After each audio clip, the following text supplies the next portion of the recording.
it seems like this genre has become so popular Yeah. among women now. Yeah, and it's mainly women authors as well. Why And do you think that is? I think it's just women are more in tune with psychology. You know, I think just women are naturally more perceptive about emotions and those sorts of situations, and they like reading about that sort of thing. I think it's a progression from women's fiction, you know, which is all about families and family dramas. And I think the psychological thriller is just a step onto the dark side, if you like. That's what I was going to say, because there is that sort of dark element, and it must be quite liberating to be able to sort of release that side Kill of yourself. people. I'm wondering, what sort of emotions then are you wanting to generate in your readers? Well, every emotion.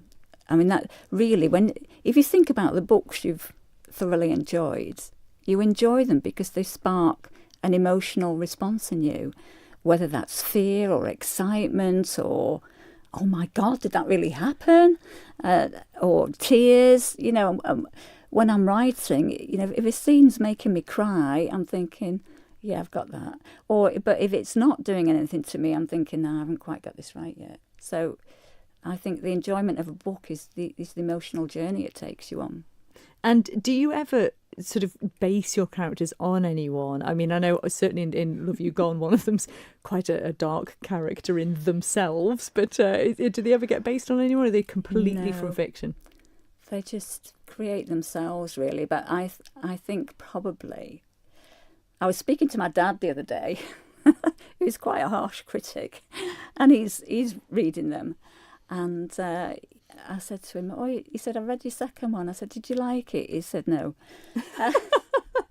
He says, I don't know what's going on in that head of yours. He says, but I recognise bits of you in it.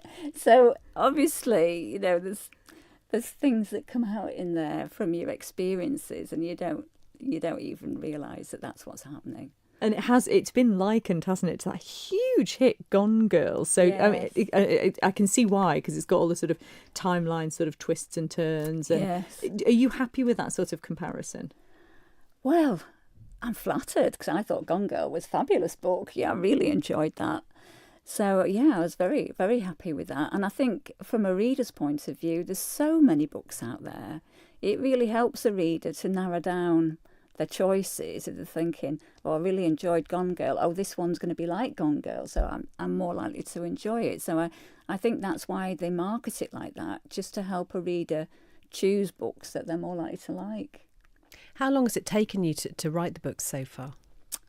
This is quite interesting, because the first one took me 2 years, because it kept getting revised, and then I must have gone through about 3 rewrites before it went to an agent, and then 2 edits with an agent, and then it goes to your publisher, and then it goes through 4 rounds of edits with them, so that will take a long time. My second one, I wrote it in 37 days. My word! And yet it's so complicated, the way it sort of weaves and goes back a few years and then forward into time, and that's incredible. But you've got to think that, okay, that's how long it took me to put it on paper, but I'd spent a bit, quite a bit of time before then. It's just been rattling around my head, and I'd be thinking, how am I going to write this story? I know what I want to happen. How am I going to write it? And I'd think, oh yes, this is the only way to do it. And then, of course, there's your editor's input after that. So we chopped and changed a few bits. So, but yeah, it was very quick to write compared to the first. But the first one, I didn't have an outline. I was just like making it up as I go along. The second one, I had a clearer idea what I was doing. My third one has been even quicker. Because I'm learning how to do it, I suppose. Like you'll be churning them out one a week soon, Rona. Do you know what's brilliant as well is that we were talking off air, and it's something that we do sometimes ask authors when they come in, how they deal with editors, and the idea that you could be so precious about this thing that you've created, because they are like little babies, aren't they, that you put out, and it is something of yourself, as you've just said, that you put in these books. But you almost have a very commercial approach to it, and that you're very happy for them to suggest things. I love editing. I love my editor's input. In fact, that's why I wanted to be with a publisher rather than be self-published, because I wanted that sort of feedback, because I think it makes a book so much better if you get another viewpoint. And yes, you can ask your friends and family to read it, but you know, they're always going to be nice to you, aren't they? But an editor is completely straight with you in a very nice way. We're probably not going to talk too much about the theme of this book because we don't want to give too much away, but I think it's fair to say that you've dealt with a subject that could be seen to be rather taboo. Were you quite deliberate in that? Yes, definitely. And in fact, it was my husband's suggestion. You know, I was saying, I really want to write a book on this subject. And he said, well, why don't you do it from that point of view? Because, you know, it's never talked about. And I thought, wow, yeah, that makes it really much more interesting. And very powerful. There's a lot of potential to flip the reader. You know, they think one thing's happening, and then a bit of the way through, they think, oh my God, no, that's not what's happening at all. It's something completely different. And it's I have to say, even just reading, when you first start reading it, there's even just the first sort of page on both sides, and hopefully we'll have time to hear Rona read that bit. We're going to see how we get on. It really does drag you in, and you really have no idea what's going on. And when you find out, it's quite surprising. Well, do you know what? Shall we hear it now? Oh, we've got time. Yeah, okay. Let's do it. Rona, would you mind reading we're it? We're going to spring this on you, Rona. Okay. No pressure. There you go. Okay. When will you ever learn? Luke said to the boy sitting beside him, his frustration apparent in every syllable. Didn't that black eye teach you anything? Callum stared at him, his bottom lip quivering slightly, the blue and yellow haze round his right eye all that was left of his injury. Defiance shone in his eyes, but he wouldn't speak, just sat there, a smouldering presence in the passenger seat. He was only 9, but had a teenager's attitude, and reminded Luke of himself at that age, with his mess of sandy curls, earnest blue eyes, and a tendency to bottle everything up.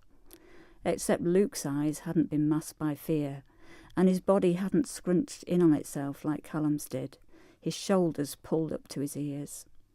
Luke's fingernails hadn't been bitten so much that the skin around them bled. Rain drummed on the windscreen, the monotonous sound of the wipers getting on Luke's nerves. He turned the heater up a notch, aware that Callum was shivering. We are going, and that is it. Luke tried to make his voice calmer than he felt.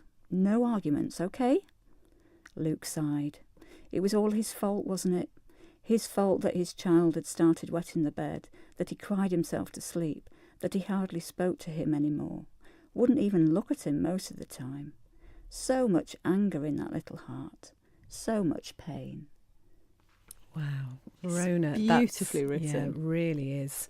It just makes you want to read it all now. It really does. Rona, thank you very, very much for being with us this afternoon. Tell people where they can get hold of the book.